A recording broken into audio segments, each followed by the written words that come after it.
नमस्कार, आदाब, सत श्री अकाल, सुस्वागतम। स्वागत है आप सभी का हमारे नए YouTube चैनल अकाउंट्स कैप्सूल में। हम बात कर रहे थे एनपीओ की। जो पिछली वीडियो में हमने रिसिप्ट एंड पेमेंट अकाउंट पढ़ा, आज हम पढ़ने वाले हैं income and expenditure account. Income and expenditure account बिल्कुल प्रॉफिट एंड लॉस अकाउंट के तरीके से बनाया जाता है। जिस प्रकार प्रॉफिट एंड लॉस अकाउंट के डेबिट साइड में सारे एक्सपेंसेस लिखे गए थे और क्रेडिट साइड में सारी इनकम लिखी गई थी, ठीक उसी तरीके से इनकम एंड एक्सपेंडिचर अकाउंट में डेबिट साइड में सारे एक्सपेंसेस लिखे जाएंगे और क्रेडिट साइड में सारी इनकम लिखी जाएंगी। सो गाइज, आप लोगों को इतना भी याद होगा कि 11th क्लास में जो प्रॉफिट एंड लॉस अकाउंट बनाया था वो किसी एक साल से रिलेटेड होता था। मतलब मेरा कहने का ये है कि उस अकाउंट में उस साल से रिलेटेड ही इनकम और उस साल से रिलेटेड ही एक्सपेंसेस दिखाई जाती थी जो साल यहां पर लिखा गया होता था। हमें ये याद रखना है कि इसमें कोई भी ऐसे आइटम ना आए जो पिछले साल से रिलेटेड हो या अगले साल से रिलेटेड हो। ऐसा क्यों है ये समझिए, क्योंकि प्रॉफिट एंड लॉस अकाउंट हमें ये बताता है कि एक साल के दौरान हमें कितना प्रॉफिट हुआ और कितना लॉस हुआ।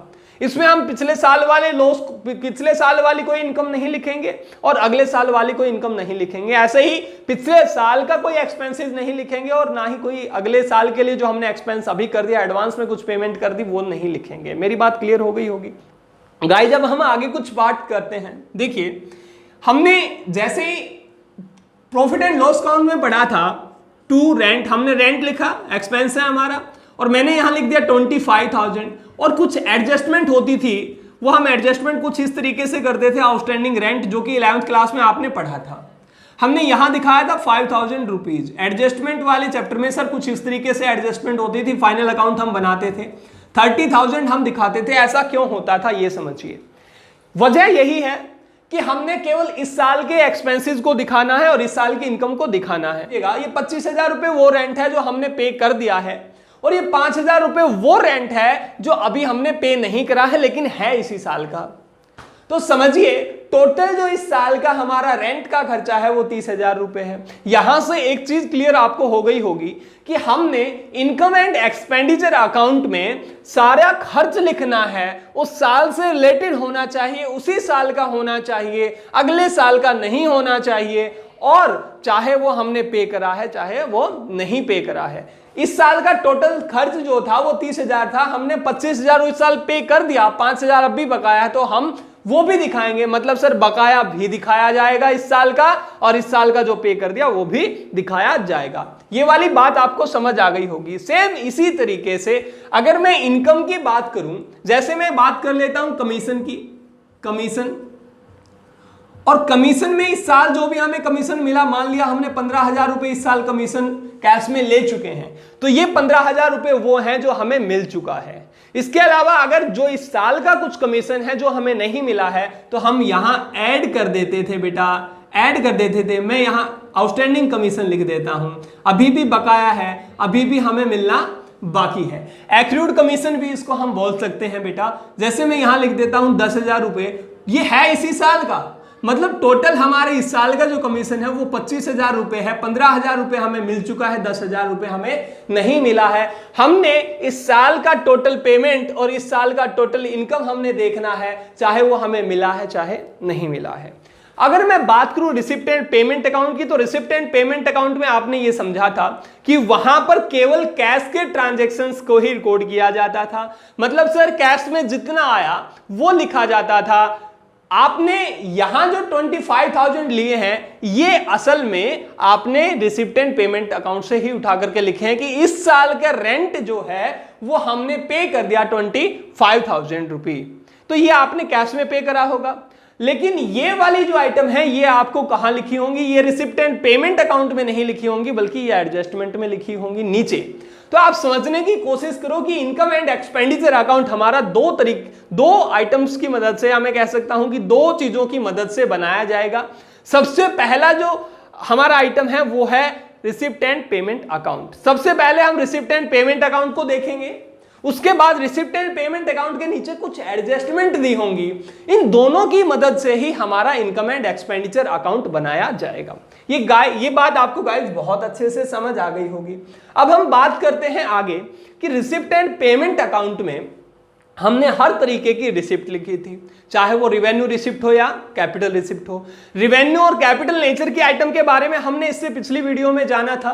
अगर बेटा ये चीज आपको अभी नहीं समझ आ रही हो, जो इस वीडियो को नए सिरे से देख रहा हो, वो बच्चा हमारी पिछली वीडियो देख सकता है, वहां जाकर चेक कर सकता है कि रिवेन्यू नेचर के और कैपिटल नेचर के आइटम क्या क्या होते हैं और वो कौन कौन से होते हैं। सो गाइज, अब हम बात कर रहे हैं रिवेन्यू नेचर और कैपिटल नेचर की आइटम जो कि हमने रिसिप्ट एंड पेमेंट अकाउंट में लिखी थी, लेकिन इनकम एंड एक्सपेंडिचर अकाउंट में केवल और केवल रिवेन्यू नेचर की ही आइटम आएंगी। मतलब रिवेन्यू नेचर के तो एक्सपेंडिचर और रिवेन्यू नेचर की इनकम। तो सर वो जो कैपिटल नेचर की जो एडजस्टमेंट थी, वो जो कैपिटल नेचर की जो आइटम थी, वो कहां हम लेकर के जाएंगे? तो कैपिटल नेचर की आइटम को हमेशा ही हम बैलेंस शीट में दिखाते हैं। मतलब सर देखिए, आपका क्वेश्चन जो है वो बिल्कुल क्लियर होने वाला है। आपको या तो वो बोलेगा कि रिसिप्ट एंड पेमेंट अकाउंट बनाओ, या वो आपको बोलेगा कि इनकम एंड एक्सपेंडिचर अकाउंट बनाओ या बैलेंस शीट बनाओ, या वो आपको तीनों चीजें कह सकता है। तो जो रिसिप्ट एंड पेमेंट अकाउंट बनाना है वो आपने किसकी मदद से बनाना है? कैश बुक की मदद से। आपको कैश बुक दी होगी। अगर वो कहता है आपको इनकम एंड एक्सपेंडिचर अकाउंट बनाओ और बैलेंस शीट बनाओ, तो ये दोनों ही चीजें किसकी मदद से बनाई जाती हैं? ये रिसिप्ट एंड पेमेंट अकाउंट और नीचे कुछ एडजस्टमेंट होते हैं उनकी मदद से बनाई जाएंगी। गाइस मेरे ख्याल से ये चीजें क्लियर हैं। और रिसिप्ट एंड पेमेंट अकाउंट में से भी चीजें निकाल करके लिखनी है, छांट के लिखनी है। सर जी क्या आपने जो इस साल की जो रिसिप्ट थी वो यहां पे लिख देनी है, नीचे कुछ एडजस्टमेंट होंगी वो एडजस्टमेंट कर देनी है। आपने इस साल से रिलेटेड कुछ एक्सपेंसेस थे जो कि रिसिप्ट एंड पेमेंट अकाउंट में लिखे हुए थे, रेवेन्यू नेचर के थे, वो हमने यहां लिख दिए।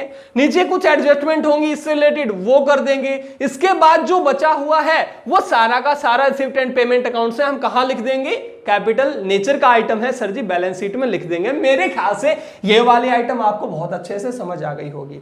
अब इसके बाद जैसे प्रॉफिट एंड लॉस अकाउंट में हम साल के लास्ट में प्रॉफिट निकालते थे या हम लॉस निकालते थे, क्योंकि सर जी या तो प्रॉफिट होगा या लॉस होगा। सेम उसी तरीके से इनकम एंड एक्सपेंडिचर अकाउंट में भी हम नीचे कुछ ना कुछ जरूर निकालेंगे। लेकिन भैया वो क्या होगा? हम बात करें एनपीओ की, तो एनपीओ में प्रॉफिट और लॉस तो होता नहीं।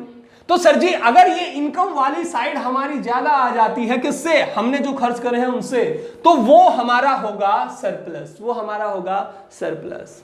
लेकिन अगर हमारे एक्सपेंसेस ज्यादा आ जाते हैं और इनकम हमारी कम रहती है, तो वो होगा हमारा डेफिसिट, जिसे हम हानि कह सकते हैं, जिसे हम कमी कह सकते हैं, माफ कीजिएगा। डेफिसिट जो लिखा, देखिए अगर ये वाली साइड आपकी ज्यादा है तो इसे हम बोलेंगे क्रेडिट बैलेंस। ये वाली साइड अगर ज्यादा होती है तो ये होता है क्रेडिट बैलेंस।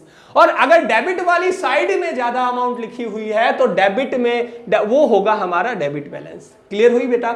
बच्चों को प्रॉब्लम यही रहती है, 11th क्लास से 12th क्लास में आ जाते हैं, ये प्रॉब्लम रहती है कि सर जी डेबिट बैलेंस क्या होता है और क्रेडिट बैलेंस क्या होता है। समझिए बेटा, अगर डेबिट वाली साइड ज्यादा होती है तो डेबिट बैलेंस और क्रेडिट वाली साइड ज्यादा होती है तो क्रेडिट बैलेंस। अब हम अगर कहें कि डेबिट बैलेंस है तो हम एक और चीज ध्यान रखेंगे कि डेबिट वाली साइड ज्यादा है और डेबिट में क्या है? एक्सपेंडिचर, मतलब एक्सपेंसेस हमारे ज्यादा हैं। तो अगर मैं कहूं कि इनकम एंड एक्सपेंडिचर अकाउंट का डेबिट बैलेंस है तो आप समझ जाएंगे एक्सपेंडिचर ज्यादा है, मतलब सर डेफिसिट होगा। इनकम एंड एक्सपेंडिचर अकाउंट के डेबिट बैलेंस का मतलब होगा डेफिसिट, और इनकम एंड एक्सपेंडिचर अकाउंट के क्रेडिट बैलेंस का मतलब होगा सर इनकम ज्यादा होना, दैट्स मीन आपको सरप्लस हो रहा है। और हम साल में बैलेंस लास्ट में जब बैलेंसिंग करेंगे तो बैलेंसिंग करने के लिए ये वाली साइड ज्यादा है। यहां पर मान लिया हमने, देखिए यहां पर मान लो आप, ये था आपका 15,000 यहां दिया हुआ है, हम इसको 45,000 कर लेते हैं और इसको यहां 55,000 कर लेते हैं। सो 55,000 यहां पर है, हमने टोटल करा 55,000, इस तरीके से ही दिखाते हैं। यहां पे भी 55,000 लिखूंगा क्योंकि दोनों साइड्स में जो भी ज्यादा होगा वो हम दिखाते हैं। तो 55,000 था हमारा। अब हमने देखा यहां 30,000, सर कितना रह गया?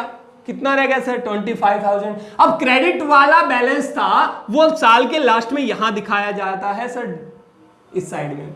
और अगर डेबिट वाला बैलेंस ज्यादा होता है तो साल के लास्ट में वो इस साइड दिखाया जाता है। लेकिन एक चीज जो है वो याद रखना भैया, डेबिट बैलेंस का मतलब डेबिट वाली साइड ज्यादा है और क्रेडिट बैलेंस का मतलब क्रेडिट वाली साइड ज्यादा है। आप समझ गए होंगे। अब इसके आगे अगर मैं बात करूं तो बैलेंस शीट हमने पढ़ ली कि बैलेंस शीट, देखो बैलेंस शीट बिल्कुल उसी तरीके से बनाई जाती है जिस तरीके से 11th क्लास में बनाई गई थी।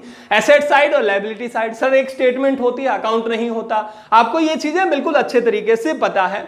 सो गाइज अब इसके बाद जो हम बात करने वाले हैं वो है कि इसको बनाने के बाद इसमें जो आइटम आने हैं, या मैं ये कहूं कि इसको बनाने के लिए जो आइटम आने हैं वो कहां से पढ़ेंगे। तो इसको बनाने के लिए जितने भी आइटम आएंगे वो हम अगली क्लास में पढ़ेंगे, सारी की सारी आइटम जो भी आइटम आएंगी। अभी तो हमने ये पढ़ा है, ये जाना है कि इसमें क्या क्या आता है, तो एक बार रिकैप्चुलेट कर लेते हैं। सबसे पहली बात, ये अकाउंट एक नॉमिनल अकाउंट होता है, ये अकाउंट एक नॉमिनल अकाउंट होता है जिसके डेबिट साइड में सारे एक्सपेंडिचर लिखे जाते हैं, डेबिट साइड में एक्सपेंडिचर लिखे जाते हैं और क्रेडिट साइड में इनकम लिखी जाती है। और अगर मैं इससे आगे बात करूं तो ये एक्सपेंडिचर और ये इनकम किस नेचर के होते हैं, सर ओनली रिवेन्यू नेचर के ही आइटम को लिखा जाता है। सर अगर हमने देखा इसमें निकल करके क्या आता है, इसमें सरप्लस और डेफिसिट निकल करके आ रहा होता है। ये कुछ चीजें थी जो अब तक हमने पढ़ ली। सर एक और बात जो हमने पढ़ी थी वो ये थी कि ये जो इसमें जितनी भी ट्रांजैक्शन लिखी जाएंगी, ये जो अकाउंट होता है income and expenditure account, income and expenditure account जो होता है वो रिलेटेड होता है किससे, सर ईयर से, एक ईयर से रिलेटेड होता, किसी एक साल से रिलेटेड होता है। इसमें जो भी आइटम दिखाई जाएंगी वो एक साल से रिलेटेड होंगी, चाहे सर जी हमें मिली है चाहे नहीं मिली है, चाहे हमने पे करा है चाहे पे नहीं करा है। मेरी बात आपको बहुत अच्छे से समझ आ गई होगी। सो गाइस कल इससे आगे हम पढ़ने वाले हैं। आपको, मुझे उम्मीद है कि ये वीडियो बहुत पसंद आई होगी। फिर भी अगर आपको कोई परेशानी हो रही तो आप कमेंट बॉक्स में लिख सकते हैं। और हाँ, अगर आपको ये वीडियो बहुत पसंद आई है तो भी आप कमेंट बॉक्स में आप लिख सकते हैं। और कल हम फिर बात करेंगे, एक नए टॉपिक के साथ हम आएंगे, एक नई वीडियो के साथ हम आएंगे। सो तब तक के लिए बाय बाय, टेक केयर।